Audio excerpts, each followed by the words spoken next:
В эфире новости, в студии Василий Радченко. Здравствуйте, смотрите в программе. Заполярье снова в центре внимания. В Москве стартовал международный форум «Дни Арктики и Антарктики».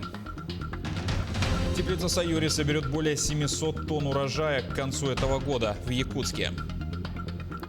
Фильм «Тегин Дархан» откроет Всероссийский кинофестиваль в Великом Новгороде.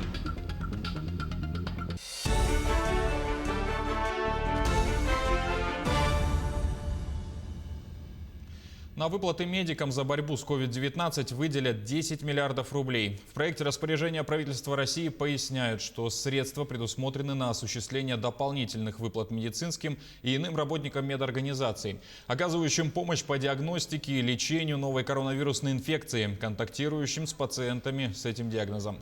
Ранее сообщалось, что выплаты всем работникам, которые оказывают помощь больным коронавирусом, продлены до конца следующего года. Российский фонд прямых инвестиций рассказал, что цена на «Спутник Ви» будет ниже, чем у конкурентов. Кроме того, в центре Гамалеи заявили, эффективность российской вакцины составляет 95% при условии получения обеих доз, рассказывает Никита Конев. Российская вакцина от коронавируса «Спутник Ви» будет стоить дешевле зарубежных конкурентов. Об этом во вторник заявил Российский фонд прямых инвестиций. На иностранные рынки препарат выйдет по цене меньше $10 за дозу. Для прививки необходимо 2, но даже так, утверждают в ведомстве, цена куда ниже, чем у других вакцин с тем же уровнем эффективности. Иностранные клиенты смогут получить первые партии «Спутника» уже в январе 2021 года. Для россиян прививки будут бесплатными. Кроме того, специалисты Национального центра Гамалеи, разработчики вакцины, заявили, что новые данные клинических испытаний показали, что их препарат эффективен на 91,4% на 28-й день и более чем на 95% на 42-й день после приема обеих доз. В Якутии в 8-й раз стартовала акция «Стоп ВИЧ-СПИД». В текущем году она приурочена ко Всемирному дню борьбы со СПИДом и продлится до 1 декабря. Главная задача – донести до каждого правильную и полную информацию об основных мерах профилактики заболевания, методах своевременной диагностики, инфицирования и последствиях в случае его развития. Нам важно, чтобы не только среди населения поднять о том, что в группе риска находятся все. Даже сам путь передачи говорит о том, что в группе риска все. И как и медицинские, получается, фактор, он не исключение. Мы не можем гарантировать в республике, сказать, что у нас-то этого не будет. Или кто-то может сказать, что я-то этим не он, и партнер его там, или ее и так далее, вполне может. Поэтому лучше знать свой ВИЧ-статус и спокойно, как говорится, жить дальше. Средний размер выплаты за рождение первенца в текущем году составил 11 882 рубля в месяц. Данные указаны в проекте распоряжения правительства страны. Средства получили свыше 900 тысяч семей. Всего на выплаты за рождение первенца в федеральном бюджете на этот год предусмотрено порядка 126 миллиардов. Кроме того, Роструд будет автоматически контролировать выплаты на первенца в регионах. Напомним, средства выплачивают до достижения ребенком 3-летнего возраста. Размер данной выплаты равен прожиточному минимуму для детей, который установлен в конкретном регионе за 2-й квартал предшествующего года. Сертификаты на 10 тысяч рублей вручили многодетным семьям в Ленском районе Якутии. Об этом сообщает пресс-служба районной администрации. Во всех отмеченных семьях воспитывается от 3 до 5 детей. Традиция поощрять многодетных в Ленском районе существует с 2014 года. В сообщении сказано, что в администрацию поступают ходатайства на несколько десятков семей. Из них комиссионно выбирают самых достойных. Учитываются характеристики и наличие грамот и дипломов за какие-либо заслуги как у взрослых, так и у детей. Среди награжденных одни и те же семьи не повторяются. Каждый год новый список. В связи с эпид-обстановкой на мероприятии присутствовало по одному представителю от каждой семьи. Заполярье снова в центре внимания. В Москве стартовал международный форум «Дни Арктики и Антарктики». Традиционно форум объединяет представителей профильных министерств, законодателей, ученых, глав арктических регионов страны и бизнесменов.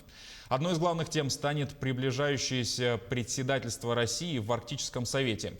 Подробности у Максима Кардозо. Арктика – стратегически важный регион для страны. В первую очередь, это настоящая сокровищница. Здесь находятся месторождения нефти, редких металлов, апатитов, из которых делают удобрения. Мало кто знает, но почти весь российский газ тоже добывают в Заполярье. Причем сегодня активно развивается и транспортный потенциал Арктики за счет Северного морского пути. Сегодня, как известно, морская логистика самая дешевая. Ее доля в международных перевозках становится все больше и больше. И у России есть все возможности предложить миру принципиально новую логистику, изменить логистику в мире благодаря Севморпути. Те решения, которые принимаются сегодня по строительству ледоколов, по развитию портов, Севморпуть будет развиваться как глобальный транспортный коридор для международных перевозок. Появление крупных проектов в Арктике должно сделать жизнь в регионе более комфортной. Уже работают федеральные и региональные программы, призванные за счет преференций и льгот закрепить население на местах. Также немало внимания уделено коренным народам Севера. Например, в Якутии стартовала программа по поддержке молодых оленеводов и законодательные инициативы, регулирующие традиционные промыслы, на этом не заканчиваются. Так, республиканские власти уже не первый год говорят о необходимости федерального закона о мамонтовой фауне. У нас на сегодняшний день отсутствие федерального закона, регулирующего вот это направление деятельности, конечно, очень серьезно тормозит, в том числе получение жителями Арктики легального дохода.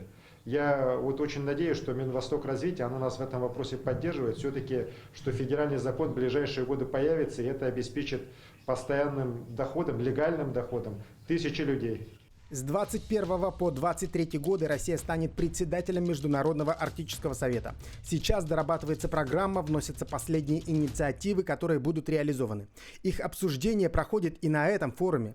Так, Якутия предлагает в рамках мероприятий председательствования в Арктическом совете провести Всемирный мерзлотный саммит, на котором будут обсуждаться экологическая ситуация в Заполярье и изменение климата. И удачнее место для такого форума, чем Якутск, и не придумать.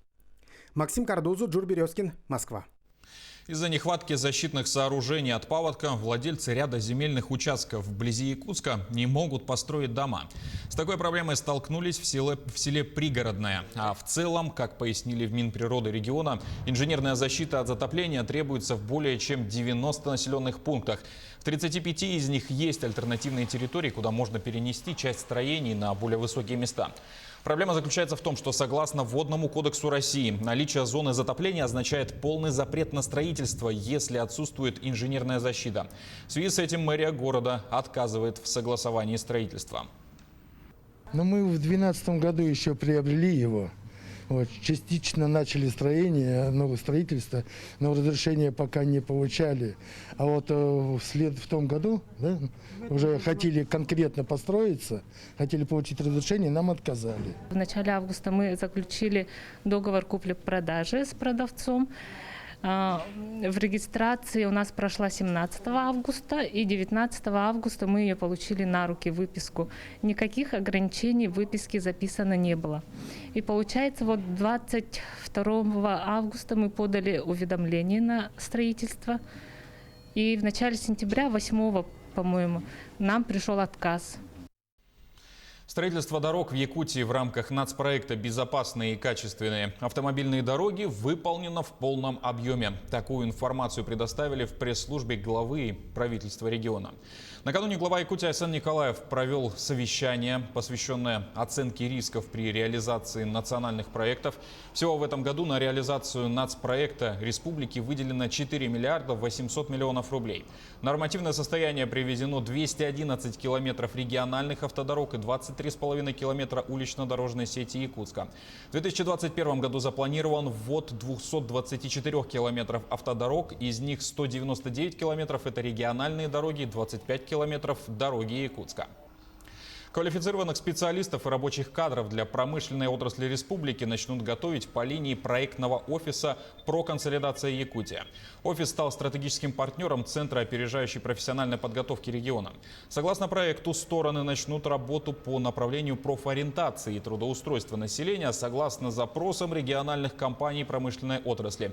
В частности, планируется проводить обучение кадров для потребностей промышленных и производственных предприятий по курсам повышения квалификации, профессиональной подготовки и переподготовки. В Якутске состоялся конкурс резьбы по дереву в рамках финала 4-го национального чемпионата «Обилимпикс». Сам финал проходит в Якутске и Нерюнгри с 23 по 29 ноября. Напомним, «Обилимпикс» – это система конкурсов профессионального мастерства среди людей с ограниченными возможностями здоровья. Основными задачами движения является помощь по трудоустройству выпускников и молодых специалистов. Конкурс резьбы по дереву прошел дистанционно. Участником от сборной республики выступил Сайдам Борисов, ученик 12 класса Республиканской коррекционной школы-интерната для неслышащих обучающихся.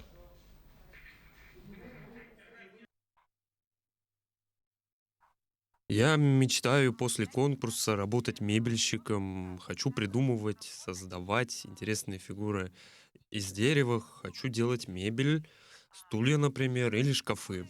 Хочу работать с разным материалом, с разным деревом. Теплица «Саюри» соберет около 710 тонн урожая к концу 2020 года в Якутске. Это огурцы, томаты и зелень. Со слов генерального директора МУП «Горснаб», учредителя теплицы «Саюри» Петра Абрамова, по мере ввода новых тепличных блоков к 2023 году этот показатель увеличится до 3000 тонн ежегодно. Якутские и японские инженеры разработали проектные решения тепличных комплексов, которые не имеют аналогов, говорится в сообщении. Также было отмечено, что сокращение ввоза овощей из Китая в период распространения COVID-19 повлияло на рост продажи местных овощей. Гостиничный комплекс категории 3 звезды на 150 номеров планируют построить в столице республики. Он расположится по адресу Чернышевского, 8/3. Строительство гостиницы позволит повысить привлекательность города для туристов, увеличить доходы бюджета за счет создания новых рабочих мест, стимулировать развитие малого и среднего бизнеса. Новый объект обеспечит и дополнительные налоговые поступления в федеральный, региональный и местный уровни бюджетов. В результате ВРП Якутска увеличится в среднем на 250 миллионов рублей в год. Фильм «Тыгын Дархан» откроет Всероссийский кинофестиваль в Великом Новгороде. Масштабный кинопроект, снятый при поддержке правительства Якутии, станет стартом для Веча-2020, который посвящен 75-летию Великой Победы. Открытие 3 декабря, в День неизвестного солдата. Фильмы конкурсной программы покажут в 16 кинозалах области. Картину «Тыгын Дархан» сняли к 100-летнему юбилею Якутии. Киносъемка началась к концу 2016 года и проходила в 11 наслегах. На этом пока вся информация. Не забывайте носить маски, дезинфицировать руки и держать социальную дистанцию. Спасибо за внимание и хорошего вам дня.